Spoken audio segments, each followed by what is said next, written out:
इस वक्त की बड़ी खबर आपको बता दें, तमिलनाडु से है, जहां पर कल एक बड़ा रेल हादसा हुआ।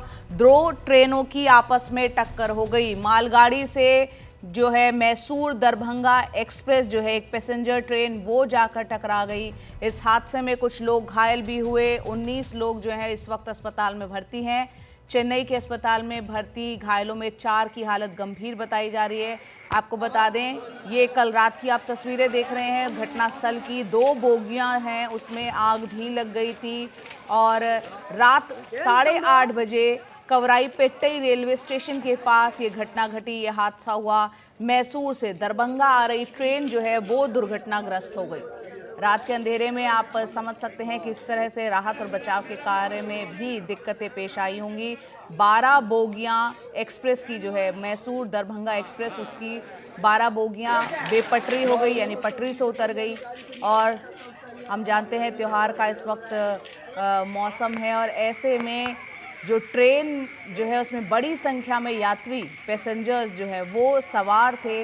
राहत और बचाव के काम में एनडीआरएफ और एसडीआरएफ की टीमें हादसे वाले जगह पर है। रेलवे ने एक हेल्पलाइन नंबर भी जारी कर रखा है।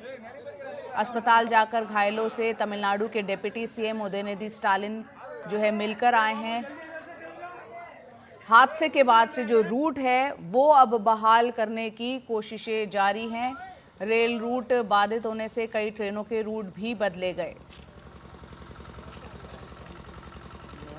रेलवे के चेन्नई मंडल के कोवरपेट्टई स्टेशन पर 12578 बागमती एक्सप्रेस के दुर्घटनाग्रस्त होने की सूचना प्राप्त हुई है। अभी तक जो रेलवे की ओर से राहत और बचाव की टीम घटनास्थल पर पहुंच गई है और सारे कोचों से यात्रियों को निकालने का काम जारी किया जा रहा है। 95% से ज़्यादा यात्रियों को निकाल लिया गया है। अभी तक किसी भी कैजुअलिटी या ग्रीवियस इंजरी की सूचना हमें प्राप्त नहीं हुई है। राहत दल और मेडिकल टीम दोनों घटनास्थल पर मौजूद है और किसी को किसी प्रकार की परेशानी है। तो आपको बता दें कि ये जो घटना है वो तमिलनाडु में घटी है, जहां मैसूर दरभंगा एक्सप्रेस जो कि एक पैसेंजर ट्रेन है वो जाकर पीछे से मालगाड़ी से जाकर वो टकरा गई और 12 जो बोगियां हैं पैसेंजर ट्रेन की वो जो है बेपटरी हो गई और 2 बोगियों में आग भी लगी।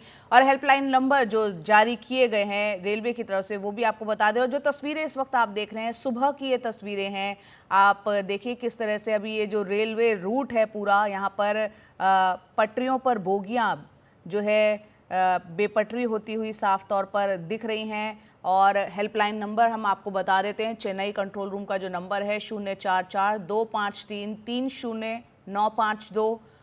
दूसरा नंबर चेन्नई कंट्रोल रूम का है 044, आप आगे लगाइए, उसके बाद 25330953। इसके अलावा पंडित दीनदयाल उपाध्याय जंक्शन का नंबर भी आपको बता देते हैं 7525039558। दूसरा नंबर है 808-1212-134। समस्तीपुर का नंबर भी आपको बता दें क्योंकि ये मैसूर दरभंगा एक्सप्रेस ट्रेन थी।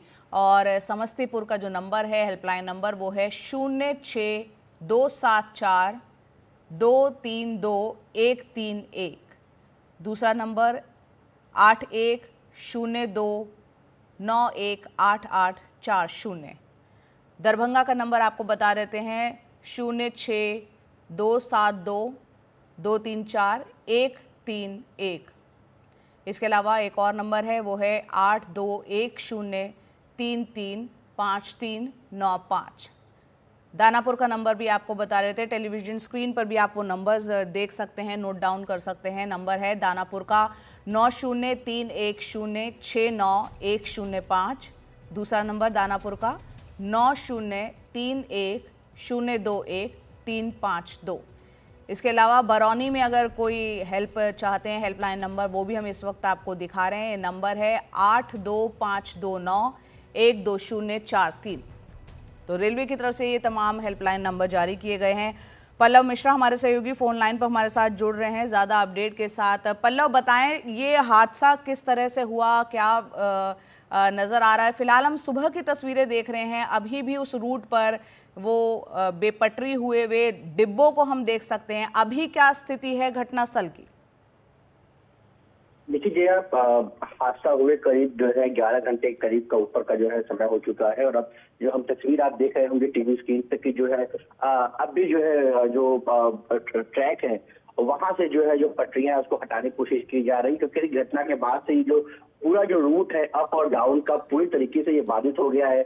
जो जानकारी हमको रेलवे सूत्रों से मिल रही है उसके मुताबिक करीब 16 घंटे से अधिक का समय लग सकता है इस पूरे जो है रेलवे ट्रैक को फिर से जो अप एंड डाउन की जो रेलवे सर्विसेज को शुरू करने में। क्योंकि देखिए जो हादसा हुआ है वो इतना भीषण, इतना भयानक है कि आप समझ सकते हैं कि जो है 12 से 13 जो बोगियां हैं वो डीरेल हुई है। इसके अलावा जो इंजन है वो डीरेल हुआ है। दो जो बोगी थी उसमें आग लगी, जिसमें से एक जो है पार्सल वैन है तो वो आग लगी है।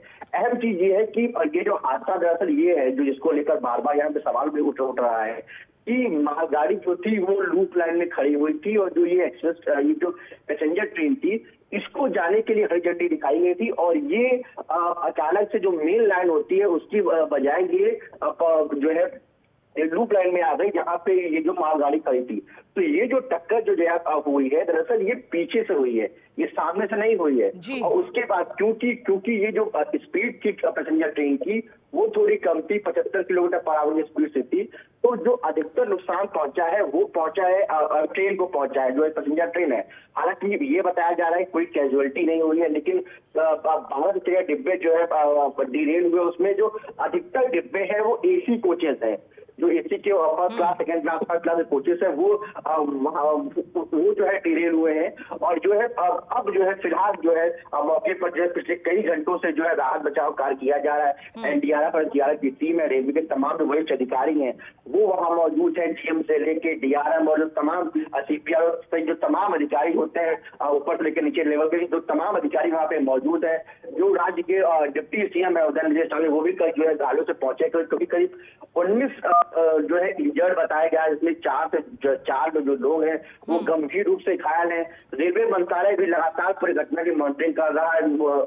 खुद रेल मंत्री श्री वैष्णव जैसे घटना हुई उसके बाद से लगातार पूरे घटना की निगरानी कर रहे हैं। उन्होंने तमाम अधिकारियों को निर्देश दिए हैं और लगातार वो कल रात को भी जो रेलवे का जो वॉर रूम था दिल्ली में वहां पे मंत्रालय को मौजूद थे और पूरी घटना की जो वो है आप उसको देख रहे हैं। सवाल अब यहाँ बार बार ये उठा है कि आखिर ये घटना जया हुई कैसे। बिल्कुल पल्लव, इस पर आपसे हम बात करेंगे, लेकिन जैसा कि आप बता रहे हैं कि इस पर नजर रखी जा रही है और एनडीआरएफ एसडीआरएफ की टीम भी मौके पर है। आप हमारे साथ बने रहें, क्योंकि इस हादसे के बाद जो सूत्रों के हवाले से खबर आ रही है, रेलवे ने जांच के आदेश दे दिए हैं और जो सूत्र बता रहे हैं कि कमिश्नर ऑफ रेलवे सेफ्टी अब इसकी जांच करेंगे। सबसे उच्च स्तरीय जांच होती है सीआरएस की और कमिश्नर ऑफ रेलवे सेफ्टी की जो जांच है वो सबसे उच्च स्तरीय होती है। रेलवे ने हादसे की जांच के लिए एक कमेटी बनाई है।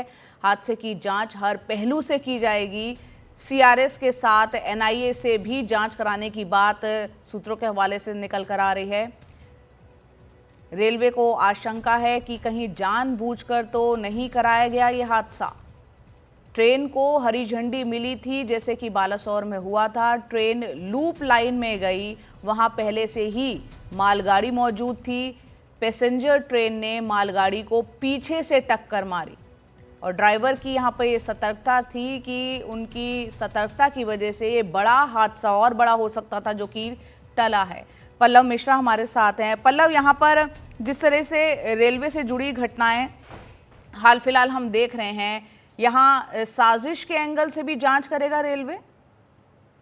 बिल्कुल, इसमें कोई दो राय नहीं है कि जो रेलवे है इसको साजिश के एंगल से जांच करेगा। क्योंकि सवाल ये है कि देखिए जब ट्रेन को जो है हरी झंडी दिखाई गई थी, सिग्नल क्लियर था, तो अचानक कैसे जो है ये गाड़ी मेन लाइन से जो है लूप लाइन पहुंच गई, क्योंकि वहां पहले से जो है जो मालगाड़ी थी वो खड़ी थी। क्योंकि आप ये समझिए कि अगर ड्राइवर को ये पता न चला होता, उसे इमरजेंसी ब्रेक न लगाया होता, तो त्योहार का सीजन है, फेस्टिवल सीजन है, तो बड़ी संख्या में लोग जो है अपने घर से रवाना होता है और इसमें बड़ी संख्या में जो बिहार के लोग हैं वो मौजूद थे।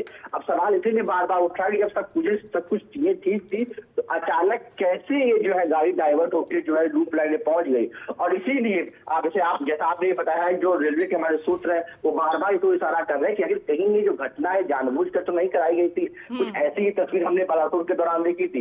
इसीलिए कमिश्नर है, इसीलिए जो हाई लेवल जो जांच है उसको रेलवे इस पूरे मामले में कराने की पूरी कोशिश में लगा है। और कमिश्नर और रेलवे सेफ्टी ये सबसे हाई लेवल की जांच होती है जया, जो है जो रेलवे कराएगा। और ये भी अब निकल कर बातें सामने आ रही है कि शायद एनआईए से भी इस पूरे मामले की जो है जांच कराई जाए, क्योंकि आप समझिए कि भले ये जो घटना हुई और अब ये जो आंकड़ा है वो बहुत कम है, लेकिन ट्रेन में करीब 1300 से 1360 व्यक्ति शामिल थे। और अगर ये जया बड़ा हादसा हो सकता था अगर वहां सूझबूझ न दिखाई गई होती। तो एक हम फिर से हम बालासोर जैसे या तमाम जो बड़े रेल हादसे हैं उसके हम गवाह बन जाते। लेकिन गनीमत ये रही कि कोई बड़ा हादसा नहीं हुआ, लेकिन जो कुछ भी हुआ है उसको लेकर जो है रेलवे जो है पूरे मामले की जो है हाई लेवल जांच कराएगा। और ये भी बहुत है, पिछले कुछ महीने से हम देख रहे हैं कि लगातार रेलवे चर्चा में बना हुआ है, लगातार ट्रेनों को नुकसान पहुंचाने की कोशिश की जा रही है। कई गुड्स ट्रेन, कई पैसेंजर रेलवे और जो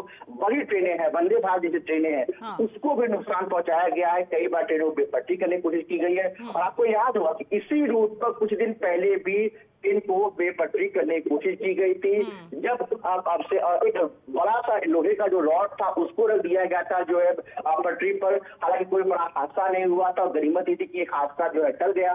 तो लगातार रेलवे को भी आशंका हो रही है कि क्यों इस तरीके के हादसे कराए जा रहे हैं। और ये हादसा पिछले कुछ दिनों का सबसे बड़ा हादसा हो सकता मतलब है। बिल्कुल पल्लव, जिस तरीके से ये पूरा घटना हुआ है। हाँ जी पल्लव, बिल्कुल यहाँ पर अब गहनता से जांच होगी। आप जाते जाते ये बताएं, जो यात्री इसमें सवार थे ट्रेन में, क्या उन्हें एक विशेष ट्रेन से अब आगे की यात्रा के लिए भेज दिया गया है?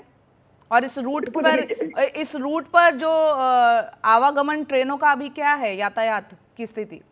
देखिए जया, अभी क्योंकि देखिए मैंने पहले आपको बताया कि 12-13 डिब्बे हैं जो डीरेल किए गए हैं और एक बड़ा हादसा है। ये छोटा हादसा नहीं है, बड़ा हादसा है। तो लगभग 16 से 17 घंटे, हालांकि मैं इनिशियल तौर पर बता रहा हूँ, 16 से 17 घंटे लगेंगे पूरे ट्रैक को क्लियर करने में। और इसीलिए जो करीब देखिए बहुत कैजुअलिटी नहीं हुई है, कोई बहुत कैजुअलिटी नहीं हुई है, बहुत लोग इंजर्ड हुए हैं। तो जो यात्री सेफ है, और जहां घटना हुई वहां से 46 किलोमीटर जो है पहले जो है MGR Chennai central railway station है, वहां पर रात को यात्रियों को पहुंचा दिया गया। और आज सुबह करीब 4:45 पर विशेष ट्रेन के जरिए उनको अपने डेस्टिनेशन पर पहुंचाने का कार्य शुरू कर दिया गया है। तमाम जो स्टेशन है, तमिलनाडु में हो या बिहार में हो, वहां पे जो है हेल्पलाइन बना दिया गया, हेल्पलाइन नंबर जारी कर दिया गया है और उनको सारी मदद पहुंचाने की कोशिश की जा रही है। लेकिन अभी भी कम से कम आप मान लीजिए कि 6 से 7 घंटे और लगेंगे पूरे रूट को क्लियर होने में, तब जाकर जो है कुछ स्थिति हम कह सकते हैं सामान्य हो सकती है। बिल्कुल, स्थिति सामान्य होने में अभी थोड़ा वक्त और लग सकता है, 10-12 घंटे लग सकते हैं, क्योंकि जो तस्वीरें दिख रही हैं सारे कई डिब्बे जो है पटरी से भी उतर गए हैं, उनको उस रूट को क्लियर करने में थोड़ा वक्त और लग सकता है। तमाम जानकारी दे रहे थे हमारे सहयोगी पल्लव मिश्रा।